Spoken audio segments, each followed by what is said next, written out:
Hello, good people. Welcome back to yet another video here at your favorite channel of your choice, Saint TV. Zita rangu riri pachitupa semazuva ese harichinje, ndiro Uncle Saint. Chanzwa chamai venyu chigotwe mumba mana mama. Nhasi tadzoka zvakare. Panapa pari kunakidza panapa kune vanhu vari kuda kudzidza nekugadzirisika nekuonawo zviri mberi. Panapa pari kunakidza. Nhasi tadzoka zvakare patiri kukurukura pachirongwa chedu chinonzi icho live realities. Of course patinokurukura naTendayi Anna Phiri. Mai Phiri vandinawo panapa nditi vari maiguru vangu zvakare. Tavadana futi tikati aiwa vana vazukuru veSaint TV vari kuzipirwa, vari kuramba vachidzidza zvakawanda pamuri kuuya panapa. Maiguru makadi zvenyu? Ndiripo pamunini, makadi zvenyu? Aiwa, tinofara. Makadi vatariri vedu? Aiwa, tinotenda, makachena chaizvo. Mazvita pamunini. Thank you very much. Ndoizwa ndatowataurirawo nevavava futi. Ndikuitira kuti program yapamunini ifambe zvakanaka. Aiwa, vasazondidzinga kuti hamaiguru muri kundinyadzisa ibvai panapa. Aiwa, tinotenda Mwari. Kana napamunini mazuva ano vakutozoti kana vane program nemika vakutofana kutopfekawo zviri nani. Aiwa, tinotenda. Kune vatangawo kuona inhasi mungangozviintrodusawo muchidimu? Alright. Zita rangu ndoitwa Tendayi Anna Phiri, married to Charles Phiri. Ndiri maiguru chaivo vaUncle Saint. Indajaira kuwati bamunini Steve, saka mutandirengerera. Aiwa, imimi munotenderwa maiguru. Through God's grace, I'm the founder of Thriving Lives Christian Counseling Center. Bamunini, vazukuru venyu vanoziva here kuti vane mukana wekubata Thriving Lives for my courses. Pamwe vada kudzidzawo kuita zvandiri kuita izvi. We have my upcoming courses for them. Vanotibata. Vanozviziva here kuti for counseling as well, we are open. Yes. So this is what we do and this is who I am. Yes, ndofunga muri ngozvinzwira kutotaura kunoku vari kutora kumaofisi kwavo vari kutotora vari kuda kuti vange vari vanotanga kudzidza. Saka tati tigare takuudzai program ichangotanga kuti kune vanoda kuitawo zvecounseling, vanodawo kudzidza kubva pacertificate level kuendawo diploma level. Yes, and diploma reduka it's accredited in the Ministry of Higher and Tertiary Education. Wow. Not only that, the regulatory body, Allied Health Practitioners Council of Zimbabwe. Wow. So as long as you have 5 O levels, including English, you qualify to do our diploma. Wow. Certificate, anyone can do the certificate as long as you have a passion to help people. Not only to help people, counselors, but you want to be counseled yourself. The certificate will help you. Wow. Yes. Saka mangozvinzwira mega hanzi chiri musakasaka chinozvinzwira. Vamwe vanobva vati zvecounseling zvachona ndezvekuita sei. Umwe anenge asingatoziva akutofunga kutoita kansela wenzvimbo yake kutoti ndiwo kansela weward 16. Alright, counseling kabamuni tikutora nyaya yekubatsira vanhu munhu anenge ari mudambudziko. Saka unodzidziswa the good way of doing it. Especially bamuninga rega ndiende kune the men and women of God. Vafundisi ndo vanonyanya kuti kana munhu ane dambudziko rake rega ndiende kwamufundisi. Pamwe vakoma, pamwe masupervisors kumbasa, rega ndiende ndirobatsirwa. So there was a pastor Selwyn you. Munhu akapinda muchechi akati mufundisi ndinamatirei ndaita dambudziko rekudai ndaita dambudziko vataura dambudziko rake, but mufundisi had not been trained to help people who are going through their issues. He did scapegoat yevafundisi vese bamunini. Ngatinamate, let us pray. That's what he did. But the following morning akashamisika achinzwa noise yecrane iri kubuditsa munhu vaipamba pavo padhuze necanal yemvura. Vachibuditsa munhu kubva mucanal azviuraya. So akati I prayed kuti munhu anozvikandira mucanal umazviuraye. He knelt pasi akati, Lord, teach me to be a counselor so that I'm able to help people. Most of the times, because tense number skills, let's fast and pray.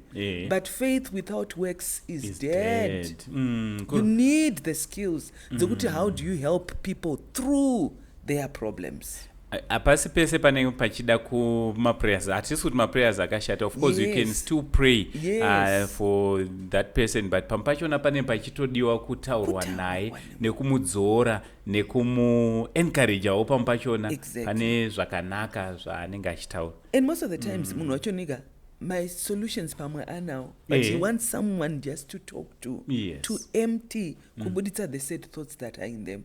So I'm talking to the men and women of God out there, the supervisors out there, anyone, especially my firstborn, or even my last born, anasekuru chigotwe mama na mama, zvisukuru zvese come to you, because vanozoti munoshikirika. So it's for anyone, bamnin, anyone.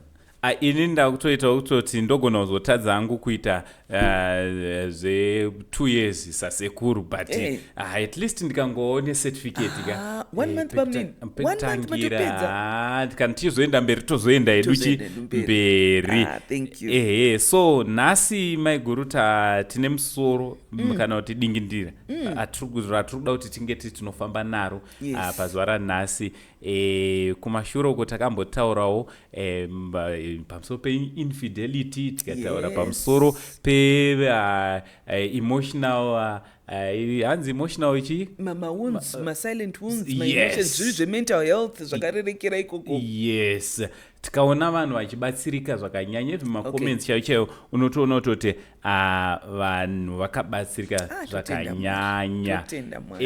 So nhasi toda kuti timbotaura, tiri kuona kuti tine vana vachangobva kunyora maexams, vabva kunyora maresults akabuda, obva abuda. Kutaura kuno kune vamwe vakutoendawo A level, vamwe vakuendawo kumacolleges, mauniversities, but pamwe chete ipapo pane vamwe vakakundikana, vamwe vakuenda ahead, but uyu akundikana asara akamira manje akuchi umwe atova confused kuti from here where to. Saka ndoyatati timbouya timbotaura nezvazvo. Ameno, mungatowo kudii kune mwana uya hakushayiwa kuti ofamba sei, umwe haachatozive, angova stuck pa1 nzvimbo. Unoziva chinoitika bamnini, kudzimba kwatinobva kwakasiyana. Kazhinji mukatarisa umwe wabereki vanenge vari kuti karere kagokurerawo mangwana. Saka iwe ngochiona kuti pamba pari kushaya zvikwanisiro kuti iwe uendeswe kuchikoro, kuti kana wapasa uchazokwanisa kuita sei, ndokaka investment kacho vabereki vachakwanisa kutana pauri. But kufoira manje wafoira, you find kuti pamwe mupfungwa mako uri kuti I'm worthless, I've disappointed, ndadisappointa vabereki vangu, ndadisappointa vanhu vese, kuzi vamwe vanhu vane zvavangarutarisira pandiri, pane michero yanga iri kufanirwa kutanhwa pandiri. Saka pamwe you are feeling worthless, ufila kuti ndofunga ndakundikana, ndatadza. And pamwe uri kubva watoudzwa, hausatotopiwa chance yekuti ufunge. Vanhu vabva vatokuudza nezvataita nekutambura kwese kwataita, this is what you've done. So pamwe you are feeling worthless. So we are here to say, you know what, upenyu hwako hausi kugabva warongwa kupiwa mutongo ne1 exam. In Bamni Ndorangara, during one of my professional courses, because I'm also a professionally, I'm an accountant. I remember one of my courses, ndichatanga kuita. Subject rangandinetsa kupasa was tax. Ndakatadza kunzwisa kuti why ndikutadza tax. I think ndakaita rewrite ka3. Why? Imwe time ndakatozombonyora kuisusu kuti why ndikufoira, handina kufoira, ndakapasa tax. I think KG4, that's when I passed it. Only to realize that my whole working life, I was in the corporate industry for 34 years. Most of that life, ndaita payroll. Payroll, inoda kunzwisisa chi? Tax. Pay. So I said, oh God, you're so faithful. You knew kuti zvimwe zvinhu zvese izvi hazvina basa, but izvi zvinhu ndikufanira kunyatsa kuzvinzwisisa, because day in day out nyangwe ndakarara ndakakotsera ndakabvunzwa anything to do about pay, anything to do about tax, ndikutozviziva. Wosaka kudelayiwa kwese, it was not denial. Delay is not denial. Because Jeremiah 29 verse 11 mwari ari kuti I know the plans that I have for you, plans to prosper you and not to harm you. So unfortunately, it's because handisitombozivawo remangwana rangu kuti reason yandakeiswa panyika ndeyei. I don't even know where I'm going. Saka ndingotora this event yaitika ka1 ndabva ndatoti ndo hwato upenyu hwangu. But you never know, pamwe Mwari wants you to master that.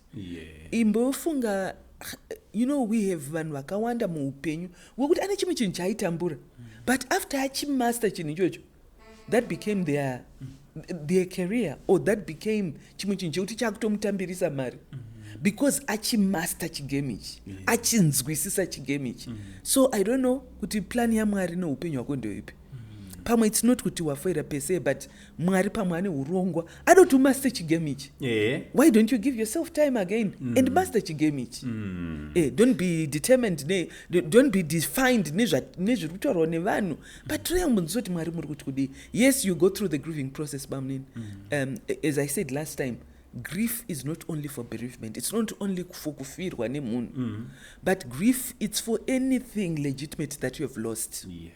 You had a legitimate expectation yekuti uri kupasawo form 4, pamwe form 6 waitotaura kuti form 6 ndikuenda kwakati, handiti waitokutaurawo, but that legitimate expectation has been cut short. Mumwe anogona kukurumidza Bamnin kuti rikizani vandatoita A-level, because zvinoka A-level yemazuva ano yasiyana neyekudhara. Akudhara ndokwankuri strict to 5 O-levels including English. Anditika yazvino inenge yatirerukei. Pamobva tarakidza toenda A-level, ndinoita 3 subjects dzandakapasa pa-A-level, ndichirewrita dzimwedzi. Vanhu takasiyana. Bamnin takaita sei? Takasiyana. Zvinzwisise your strengths and your weaknesses. Chamboita kuti ufoire chii. Pamwe wakunozviwanzira, because A-level ine kuzonzi 3 subjects Bamnin. Why not 7? Why not 8? Because dzakaoma, nditi you also need to streamline kuti chii chauda kuita mangwana. Anditi. So you may akusi kudzokera kumashure kumbotiregedza nemboita zve1 subject iyo ndopasa, because wakaipasa nyangwa wakazoita A-level, Bamnini mimi pane pamunobvunzwa ero uchitsvaga basa kuti wakaita masittings mangani O-level. Vanombobvunza kuti akakwana here. Kana kuri kucounseling Bamnini kunongonzi toda 5 O-levels. Whether the Ministry of Higher and Tertiary Education, whether the Allied Health Practitioners Council, we want 5 O-levels including English. Abambobvunzunzi munhu akaita masitting mangani. Pamwe 5 sittings. Pamwe 5 sittings. Saka pamwe wakamhanyira manje kuti akandimhanye kuita O-level, kumwe kwese professions auri kuita, havasi kunyanyokoshesa O-level here yauri kutarisira pasi. Saka understand yourself. Hausi kunonoka. Delay is not denial. Maiguru, tiri papo zvakare tiri kuona kuti vana ava vari mumaCommunities. Ende mumaCommunities vamwe vanhu vanoita kuti vanhu wesena situation, vanhu vamwe vasitori neiwo nesu vatinongosangana nawo mucommunity. Anobvunza kuti ko iwewe wazo vamwe ninge akaenda wano waitamba naye akatoenda kuboarding kunoita A-level, kwewo uchiri kuitei muno mulocation. Mibvunzo iyoyo haisi imwe kukonzeresa mavanga here nemaronda kumwana akatokuvara kare. Bamnini, kulocation tatoenda kuri, mucommunity tatoenda kuri, imo mumba chaimo tisati tabuda. Simika makatoziva kuti mwana akanyora form 4, ndimi muri kutofona. Wakaite chisha? Results abudaka. Wakaite chi? Saka one hama vabereki vako chaivo mumba. What are we saying to our children? Say mwana, they didn't make it this time around. At the moment, chirikudiwa, it's your presence. Maiguru, inini matondidzorera kumashure. I remember inini pandakanyora O-level yangu ndini umwe vanhu vakafoira. Ndafoira zvamuri kutotaura kutoti hama chaidzo. Indakabvunzwa mubvunzo wekuti nanhasi uchiripo pamwoyo pangu. Nemunhu akandibvunza nepanga akamira nemabvunziro ende munhu weukama akandibvunza kuti sekuru Steve, zvamafoira kudai muchaendepi nelife yenyu? Achete zvakanaka kuti baba vakane musha nemombe, muchatongoenda pamusha munofudza mombe. Mashoko akandibreaka but akandipa shungu at the same time. Because ndakati zvandaudzwa mashoko awo zveshuwa unobva waona kuti hapana kwandichaenda. But tara nasi ndiri muTV. Ndiri Mwari.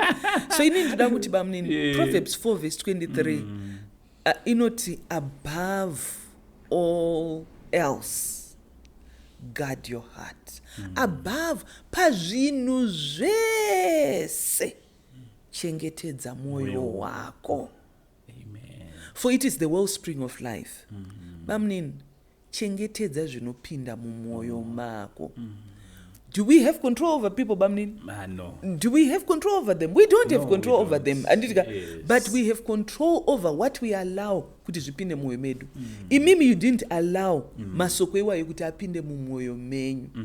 Last time in our previous episode, we talked about the 4 types of people. Yes. You find my extroverts, Bamnin. Yes. They are optimistic. They're positive minded. Yes. Saka masoko antaura nevanhuka andova pashungu ndofunga ndokusaidi kwamurimi bamnini. Vanhu vari introverted, vanhu vakanyarara ava bamnini, mamelancholis, maflegmatics ava vanava anosekerera so muchitaura, but atochengeta chibumbu mumwoyo. They personalize those words, and they are votononge aurayiwa nemasoko. And also vanhu vanonzwisisa rudo through words of affirmation. Vakanzi, you have done well, vakaitwa reassured, vanhu vai vanofara zvokuti do. But the opposite is also true. Akaudzwawo masoko ekunenererwa ekudaro bamweni atopwanyika. This is why Proverbs 18:21 achiti death, muromo, the mouth has the power yechi death and life. Yes. Death and life are in the power of the tongue.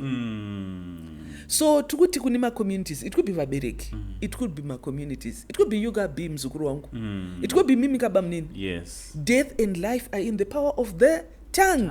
Like ini bandwe bamnini zvokufamba here, vazukuru venyu vari kufara here, vari kuti because imagine pakaita mutarira anotaura masoko ekuuraya. Sure inovharwa.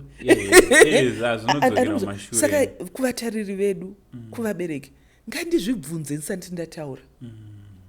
Masoko angu ari kuunzira nyasha anonzwa here? O handisini here ndikuuraya munhu uyu? And then kumubereki, nzwisisa mwana wako. Yes. Kupfuura chipepa kupfuura result slip. Nzwisisawo zviri mwana wako, zivawo zviri mwana wako. Bamwe ndinonge vazhinji vabereki, we don't understand kana kunzwisisa vana vedu. Ndoda kudzokera zvandakataura on should be Wednesday pakapi talk. The example yemunhu akaita malight bulbs aya. Yes. Ari mukuona aya, malights aya. Pese panotasa light bulb. Rakagadzirwa bamnini, rakafomwa iri kuti tiite magetsi aya bamnini. Zvakafungwa bamnini nemumwe munhu akarambwa naticha muklasi kunzi idofu haasi kugona. Kwakunyorera mai vake tsamba kuti mwana wenyu haadzidzisiki idofu, mubvisei pachikoro pano. Vachinyorera mai vake tsamba vavanzi I want your mother to come, unopa mai vako tsamba iyi. Mama bva vaipiwa bva vaiverenga. She didn't give it kumwana wavo because she believed mumwana wavo. She started homeschooling her child. Ari kudzidziswa namai ndopa akatanga kugadzira light bulb iri. And haangina kungorigona one na one. I think vese vakaita ma-research and who know this story, they know he tried so many times, if I remember well, more than 1,000 times. Kuti tite light bulb. Ani muri kuona kuti pakurepeat apa bamnini more than 1,000. Ana kuti ndafoira saka handichatodi kuita light bulb. Dream yako ramba uripo, don't give up. You're not defined nefailure yekutanga ichi number 1 ichi number 2. Akatanga kufoma light bulb kana akazogona after maybe about 1,000th time. How about you? Saka ndaudzoka kuno vabereki community yamataura. Do you believe in your child? Uri kuonei iwewe? For Moses' mother, Farah akati vana vakomana vese ngavaurayiwe. But maybe Moses looked at mwana wavo akati mwana wangu akanaka, uyu haana kufanira kufa uyu. And she hid her son for 3 months. Vari vachimuchengetedza, vapedza kwakunomisa muriver Nile. Ndo vakatoumba chibasket America ka small boat handiti kaboti because of kuda kwavakaita mwana wavo, rudo rwavakaisa pamwana wavo kwakumisa pariver Nile, pakuti Miriam tarisa the sister, muri kuona nyasha dzaMwari zvadzinoita. Who came? Pharaoh's daughter. Muridzi wababa vaisa muteme wavo ndiye ari kuona mwana wayo akutomunzwira tsitsi. So vabereki, let's look at our children and realize chipo chiri muvana vedu. Result slip cannot see that. Teacher is too busy kumaona kuti ma-results abuda, but inini semubereki, what am I seeing in my child? Ndandimudevelop in a way tasemune the world over tese tiwinje ma-lights but malights ndiye munhu akarambwa naticha muclass. Wenyu mwana akabarirwe, what are you seeing in your child? Ipapo muri kundibatsira zvakanyanya semubereki. I think nyaya huru haisi kumwana, inototanga kunewe mubereki. Yes. Are you positive when it comes to your child? Kana kuti unobhilivha zvataura vamwe? Because isusu kwatakabva ndekuya kwekuti isusu takazochinjirwa nezvinhu tapakati. Okay. Kuti mabasa akazotangawo kunetsa, but kumashure uku waitoti ukatoita makaita muri accountant makatorishanda basa reuaccountant until yenyu mazodecide kutanga zvecounseling, but basa ramakatoshanda it's different from nowadays kuti umwe mwana akatoenda but asati apractice. Alright. Yes, kumashure uko waitoti munhu akatonzi ndiinjiniya aitoenda kubasa. Sandokwatakakura isusu kwekuti waitonongedzerwa unzi ona ningi wamakabva naye. Okay, for example ndine muzukuru wangu anonzi Keith Lavaya. Isusu tafoira iye akaenda university, taitodzidza tichigara tese, akuenda UZ kunoita medicine. Isusu tagara manje everyday unenge uchingorimindiwa kuti ona wamona, ona wamona kaumwe wako iwe wadi wasara. Okay. But nzira dzaMwari sezvamataura, yes, dzakati siyanei nedzedu vanhu. And also bamninga pamwe une profession yawaida kuita. Ndautora tine accountant and even kudhara mabooks angu ndainyora kuti I want to be an accountant. Yes. But ndamo Mwari made a way for me. I retired nda HR practitioner. I had not thought about it at all. But things happen. And my father used to tell me kuti inini ndichikura hana mvura ndakataura zvokuti I want to work in the insurance industry. Ndaida kuti a watchmaker. Nekuti mechanic. And it was either watchmaker or a mechanic. But vatoripo ads during lunchtime I would make my watches. But murungu wepa insurance company pavaishanda akasvika kuti goodwill, is this what you want to do? Or hazvina future. And I'm looking at it now bamnini. My watchmakers vanhu vako nema time pa my cell phone and anditika sapa mwe indotore newachi yangu iyi haisi kutoshanda. And do you want to be in the insurance industry? And he said yes. And that's how we started. And he ended up well known in the insurance industry. Well known. You can't talk of insurance and not talk about my father.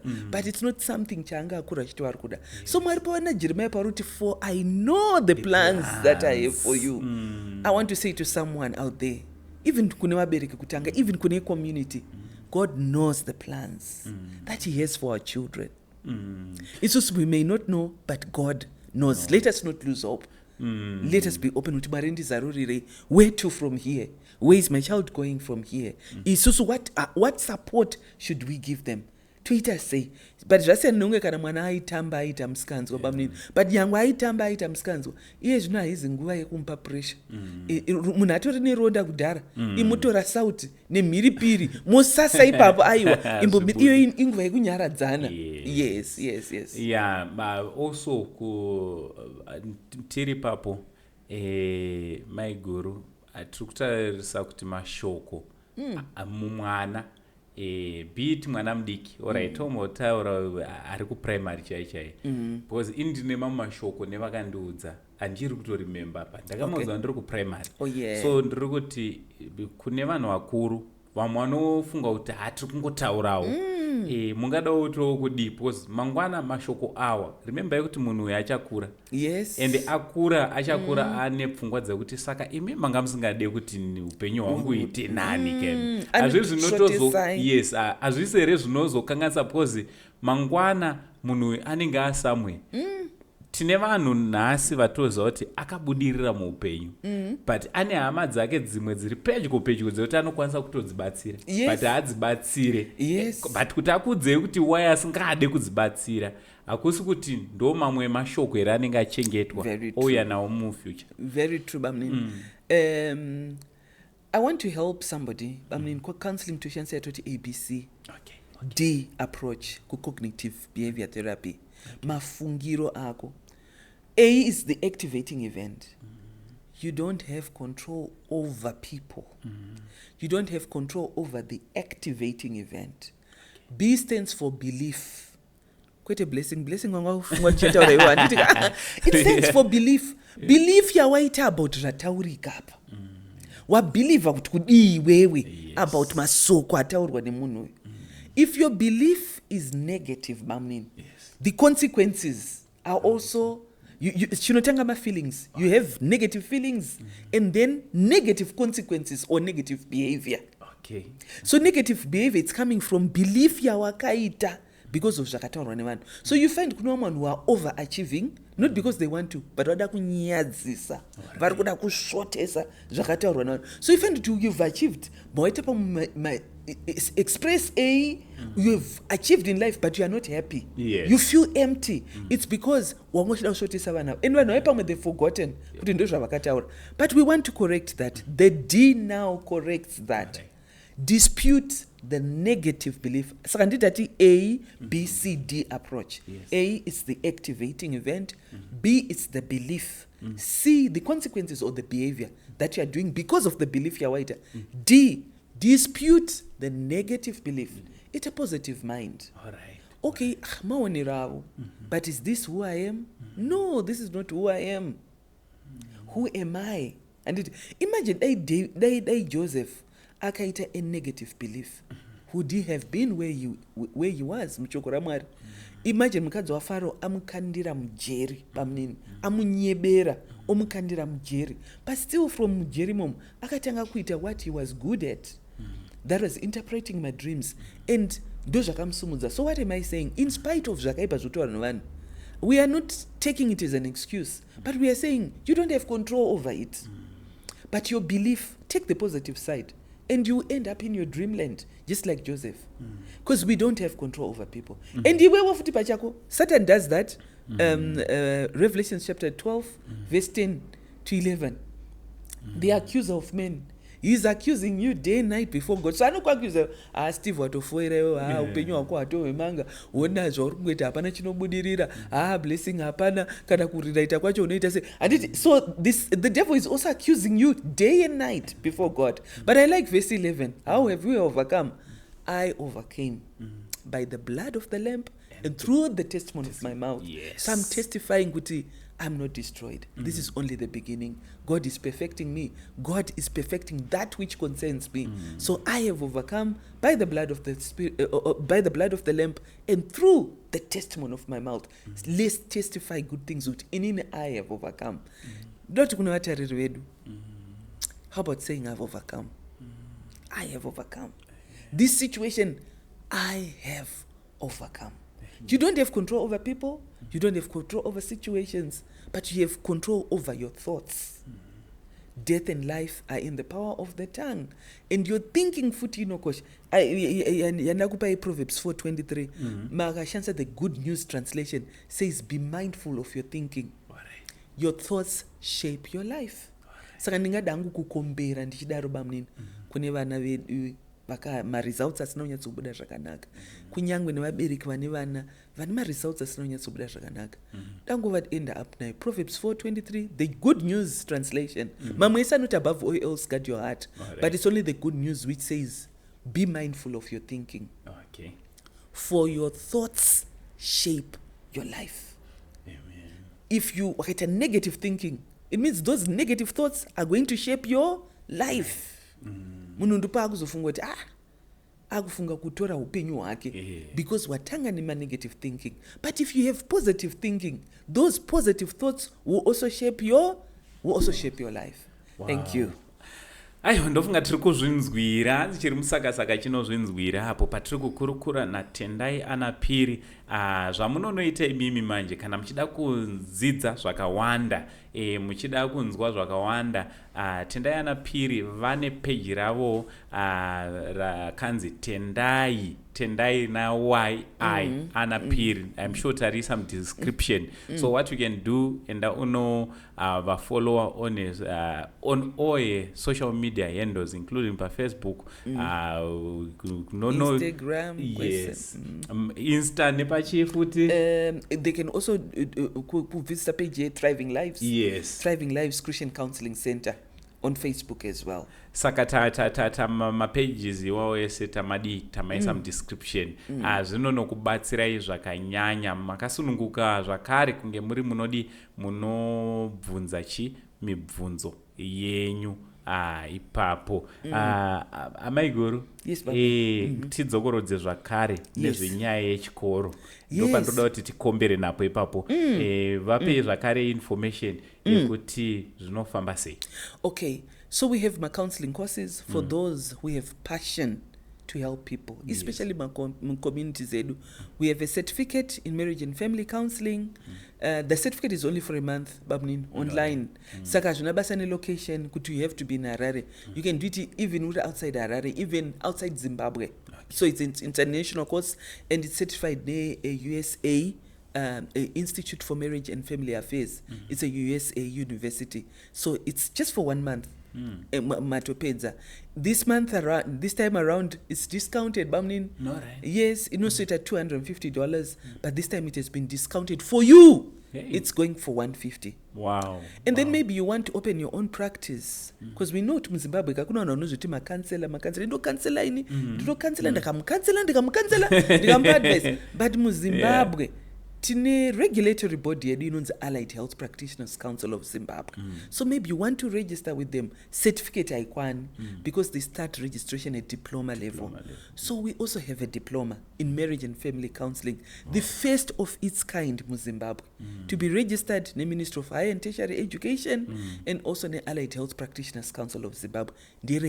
Right. Especially the men and women of God, even my community leaders, anyone, where would you find yourself, people come to you for help, but you want the professional skills of doing it right, of doing it correct.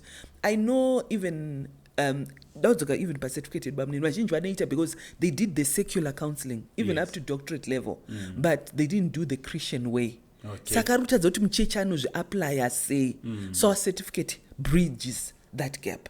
So okay, they can just do a certificate. It helps them. Vazhinji, they say, wow, my eyes were now opened. Yes. Could you invest in the theory, but I didn't have the clinical bit, the practice, the practical aspect. My assessments are going to change because of this certificate. So all those people, they can contact us. Wow. For the diploma, 5 O-levels, including English. And it goes for 2 years. Our semesters, we know to anorma basa bamnini. So it's on a block release. Saka mununenda trungweta 1 week urim class from Monday to Friday. Thereafter mnemangu submitted assignments weekly. Come November or June mautunonyura our exams. Our examination body is EXCO. So gavatibati munodawo zvakanaka zvakaita sei hezvino zvakanaka zvekuti munoziva kuti kana mabatawo certificate rachonawo munenge kana diploma rachona unenge watobata zvechokwadi. You can go anywhere kunotoitwa zvecounseling, even makambaniwo mamwe ane achiti atoda counselor, unotoendawo une mapepa ako wonozvishandirwa uchiita basa raunoda, because I understand kuti zvecounseling ndezvecalling, handiti kuda kuti unenge waanswer to your core. Maiguru, tinoda kutendai zvakanyanya nenguva yamatipa. Thank you very much nekuva part and parcel of our show live realities. Patiri kukurukura zviri kutoitika mudzimba, zviri kutoitika kune vanhu munyika yedu yeZimbabwe nebeyond. Muri yeZimbabwe, aiwa, tanga tiri tose. Zita rangu ndichinzi hangu Saint. Tanga tichifamba tina maiguru wangu vanonzi Tendayi Anna Phiri. Chida kuti big shout out kuna mzukuru wangu ari producer wangu zvakare, Blessing Bushu. For now, it's much love and God bless you.